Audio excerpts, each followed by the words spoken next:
प्यारे बच्चों, आपका केडीपी क्लासेस में हार्दिक स्वागत है। आज हम पढ़ेंगे आंग्ल फ्रांसीसी युद्ध। कल हम बेदरा के युद्ध पढ़े थे जिसमें डचों का पराजय हो गया था और डच भारत से वापस जाते हैं। आज हम अंग्रेजी फ्रांसीसी संघर्ष देखते हैं जिसे कर्नाटक युद्ध के नाम से भी हम जानते हैं। तो इसका सबसे बेस्ट तरीका जो याद करने का है, सबसे पहले आप देखिए युद्ध काल कारण, युद्ध काल कारण, और इसको इस प्रकार से ना याद करके ऐसे याद करेंगे तो बहुत ही अच्छे तरह से याद हो जाएगा। जैसे कि देखिए, प्रथम कर्नाटक युद्ध जो हुआ वो 1746 में स्टार्ट होता है और 48 तक चलता है, यानी 2 वर्ष चलता है। और ये किस लिए चलता है? क्योंकि ऑस्ट्रिया में उत्तराधिकारी का होड़ लगी होती है, उसके चलते ये युद्ध होता है और ये जाकर के एक संधि पे समाप्त होता है जिसका संधि का नाम होता है एला सापेला का संधि। और संधि याद करने का सबसे अच्छा ट्रिक जो है वो देखेंगे यहाँ पे 48 और यहां पर भी हम देखेंगे 48, यानी जिस वर्ष में युद्ध समाप्त हो रहा है उसी वर्ष में जाकर के संधि भी हो रही है। तो याद करने का जो हम ट्रिक बता रहे हैं उसको बहुत अच्छे से याद रखेंगे कि देखिए यहाँ 46 से 48 2 वर्ष चला, उसके बाद दूसरा तुरंत बाद 1749 से लेकर के 1754 तक चलता है, यानी ये 5 वर्ष तक चलता है। उसके बाद जो तृतीय चलता है वो 2 वर्ष बाद 1756 से लेकर के 1763 तक चलता है, जिसे हम सप्तवर्षीय युद्ध के भी नाम से जानते हैं। ये 7 वर्ष तक चलता है। अब देखिए कि यहां 2 वर्ष चला, ये 5 वर्ष चला और 5 2 जोड़ देंगे तो कितना हो जाएगा? 7 वर्ष। तो बहुत अच्छे से ये हम इसके काल को भी याद रखते हैं। और हिस्ट्री में समय को तो ही ध्यान रखना होता है क्योंकि हम समय का ही अध्ययन करते हैं। तो ये कई बार क्वेश्चन पूछा गया है कि कर्नाटक प्रथम युद्ध कब हुआ था, तो हम याद रखेंगे 1746 से 1748। और कितने वर्ष चला? तो मात्र 2 वर्ष चला। अब उसके कारण क्या थे उसको जानते हैं। तो पहला जो कारण था वो था ऑस्ट्रिया का उत्तराधिकारी युद्ध, यानी कि उस टाइम यूरोप में एक उत्तराधिकारी का युद्ध छिड़ा था जिसमें ये जा करके एला सापेला की एक संधि होती है, उसका एक प्लेस है, एला सापेला की संधि होती है और उसी पे ये युद्ध समाप्त हो जाता है। उसके बाद दूसरा हम कारण देखेंगे। दूसरा कारण क्या होता है? इधर भारत में हैदराबाद एवं कर्नाटक में उत्तराधिकारी का एक होड़ लगा होता है कि हमारा उत्तराधिकारी बनेगा तो हमारा उत्तराधिकारी बनेगा। उस बीच में होता क्या है कि इधर अंग्रेजी भी लोग व्यापार रहते हैं और फ्रांसीसी भी लोग रहते हैं। तो ये दोनों क्या करते हैं? एक दूसरे की सपोर्ट करते हैं।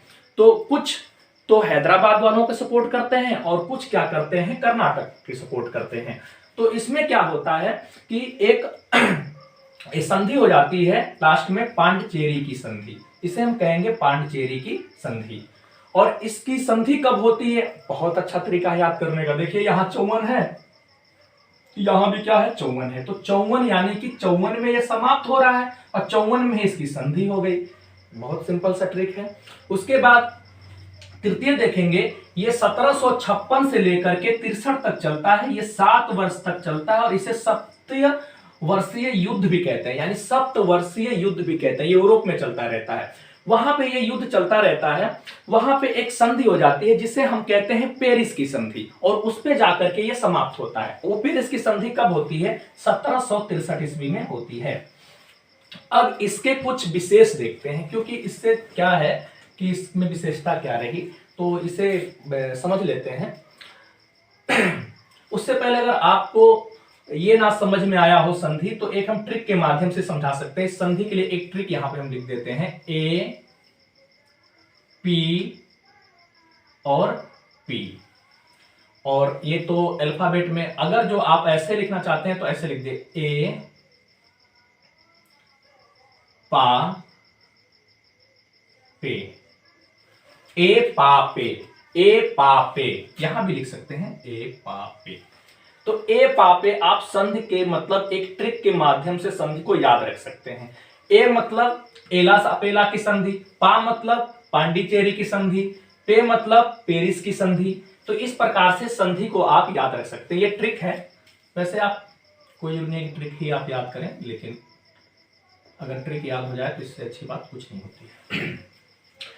फिर देखेंगे उस टाइम सेंट थॉमस युद्ध। होता क्या है कि जो फ्रांसीसी मद्रास में कुछ कब्जा किए रहते हैं, तो जब वहां पे युद्ध चलता रहता है यूरोप में, तो उसमें होता क्या है कि कुछ फ्रांसीसियों का अधिकार जो होता है भारत में होता है, और कुछ अधिकार ब्रिटेन वालों को उधर यूएसए में होता है। तो यूएसए वालों को ब्रिटेन वालों ने यूएसए में जो अधिकार था वो सौंप देते हैं फ्रांसीसियों को। अब फ्रांसीसी जो भारत में था यानी कि मद्रास में, वो अंग्रेजों को दे देते हैं। तो ये लेन देन करके बात बराबर हो जाती है और यहाँ पे मतलब ये युद्ध रुक जाता है। उसके बाद इसमें देखेंगे विशेष में, इसमें एक अंबुर का युद्ध होता है, जिसे अभी हमने बताया कि इसमें एक तरफ अंग्रेज सपोर्ट कर रहे हैं कर्नाटक वालों का, एक तरफ फ्रांसीसी वाले सपोर्ट कर रहे हैं हैदराबाद वालों का। तो इस प्रकार से ये चला था। लेकिन तीसरे वाले में क्या होता है, जो तृतीय युद्ध होता है, इसमें अब अंग्रेज और फ्रांसीसी दोनों आमने सामने आ जाते हैं, जिसे हम कहते हैं वार्डीवास का युद्ध। इसमें फ्रांस और ब्रिटेन के बीच में होता है 1760 ईस्वी में, जिसमें क्या होता है कि फ्रांस की पराजय हो जाती है। यहां पे देखिए फ्रांस, यहां पे हार लिखा है, हार मतलब पराजय ही, जिसे हम ऐसे याद रखेंगे। और इसमें जो होता है अंग्रेज का लीडरशिप करता है, जो अंग्रेजी सेना का लीडरशिप करता है वो आयर कूट होता है, और जो फ्रांसीसी सेना का लीडरशिप करता है वो तुम्हारा होता है काउट लाली। तो देखिए बहुत सिंपल सा ट्रिक है, ए से हम अंग्रेज कह सकते हैं या अ से अंग्रेज कह सकते हैं। तो अ से आयर कूट लीडरशिप कर रहा है अंग्रेजों का, और फ्रांसीसियों का कौन कर रहा है, काउट लाली। तो ये इंपॉर्टेंट है, इसे नोट करके बच्चे लिख लेना। आइए अब हम देखते हैं उत्तर मुगल काल को। तो उत्तर मुगल काल 1707 ईस्वी से लेकर के 1857 ईस्वी तक चलता है, जिसमें कुछ प्रारंभिक मुगल काल भी देख लेते हैं। तो प्रारंभिक मुगल काल यानी मुगल वंश की स्थापना जो करने वाला होता है वो होता है बाबर।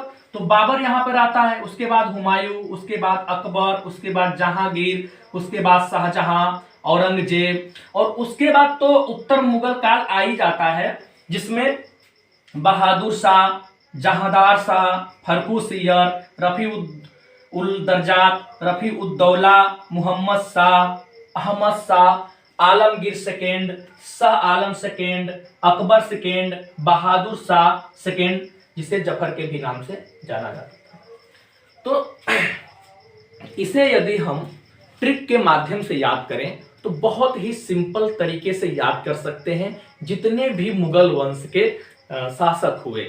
आपको बस थोड़ा सा धैर्य रखना है और अच्छे से यहां पे समझना है। देखिए यहां पे भाजी, और यहां सब्जी, और यहां पे फार, यहां पे मां साब। तो भाजी, सब्जी, फार, मां साब, अगर ये आपको याद हो गया तो जितना भी हम मुगल काल के देखे हैं ना, यहां से यहां तक, और ये भी थोड़ा सा देख लीजिएगा यहां तक, ये सब आपको याद हो जाएंगे।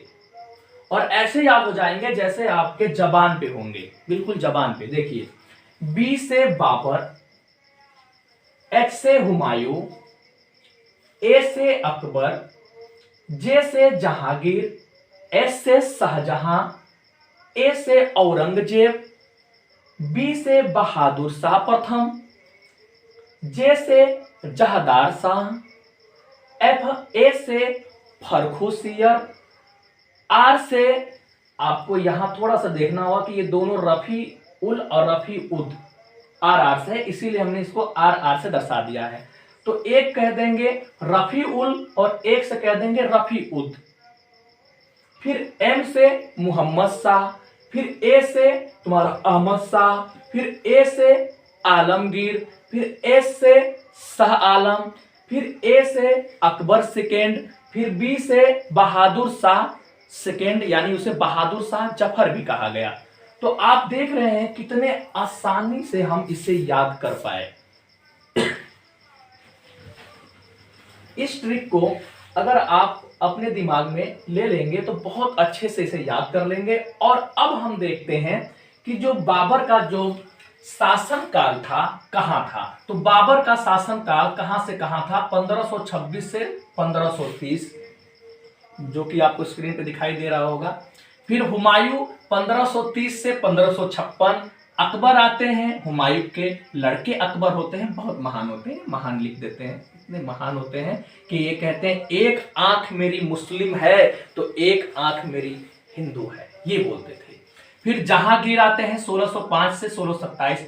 बात अब आ जाती है कि ये आधुनिक भारत से कैसे जुड़ता है, क्योंकि आधुनिक जो भारत का इतिहास है कहीं ना कहीं हमारे मध्यकालीन भारत से ही स्टार्ट हो जाता है, क्योंकि जब यूरोप के लोग आते हैं तो उस समय हमारे भारत में शासक मुगल काल के ही चलते रहते हैं। जैसे जहांगीर में कैप्टन हॉकिंस आए थे, इतनी बात समझ में आ गई होगी। फिर आगे आते हैं शाहजहां, फिर उसके बाद औरंगजेब। शाहजहां का देख लीजिए समय 1627 से 57। तो जब आप ऐसे याद रखेंगे तो ये क्रम से आपको सारे ये जितने भी आपको दिख रहे हैं सबके आप डेट याद कर पाएंगे बहुत आसानी से। बस अब इसमें जो बताने वाली बात है वो ये बताने वाली बात है कि बहादुर शाह फर्स्ट को क्या कहा जाता था। तो बहादुर शाह फर्स्ट को क्या कहा जाता था ये हम बहुत अच्छे समझेंगे। बहादुर शाह फर्स्ट को साहेब बेखबर की उपाधि मिली थी, और जहादार शाह को लंपट मूर्ख कहा जाता था। ये तो लंपट मूर्ख था ही, ललकुंवरी के साथ इसका संबंध था, मतलब बेस्या थी, ठीक है, उसको अपने साथ में रहता था, हस्तक्षेप कराता था हर काम में। उसके बाद घृणित कायर के नाम से फर्रुखसियर, वही जो शाही फरमान जारी कर दिए थे अंग्रेजों के लिए, घृणित कायर भी बोला जाता है, अच्छे से याद रखेंगे। उसके बाद ये जो रफी उल दर्जा टीबी से मर जाता है, तपेदिक से ये मर जाता है, कितनी इनका तो छोड़ दीजिए कहानी, उससे भी बहुत ज्यादा पूछा नहीं जाता है। फिर ये देखेंगे मोहम्मद शाह, इन्हें रंगीला बादशाह बोला गया है। मोहम्मद शाह को क्या बोला गया है बच्चों? रंगीला बादशाह बोला गया है। उसके बाद इधर आएंगे, इसमें हम देख लेते हैं ये जो शाह आलम सेकेंड है ना, ये आपको दिखाई दे रहे होंगे। ये जो शाह आलम सेकेंड है ये थोड़ा सा रोल बक्सर के युद्ध में अदा करते हैं, जो कि हार जाते हैं, तो इनका भी कहीं ना कहीं थोड़ी सी कहानी है। आलमगीर सेकेंड को भी थोड़ा सा जानते हैं, जो कि औरंगजेब द्वितीय के नाम से भी जाने जाते हैं। वैसे इतने इंपॉर्टेंट नहीं है, बट आप इनको याद कर लीजिएगा। अकबर सेकेंड, ये भी अपने आप में बहुत महान हुए, क्योंकि इसमें जो भी अकबर हुए महान ही हुए। इन्होंने राजा राम मोहन राय जो थे, यानी राम मोहन राय नाम था, उनको राजा की उपाधि दी थी। उसके बाद बहादुर शाह जफर, ये 1857 की क्रांति में भाग लेते हैं, और इनको अंग्रेज क्या करते हैं कि भैया बंदी बना के रंगून भेज देते हैं। बस कहानी खत्म। कल हम पढ़ेंगे किस प्रकार से अंग्रेजों ने हैदराबाद यानी मराठा वालों को भी और मद्रास में भी किस किस प्रकार से उनको पराजय कर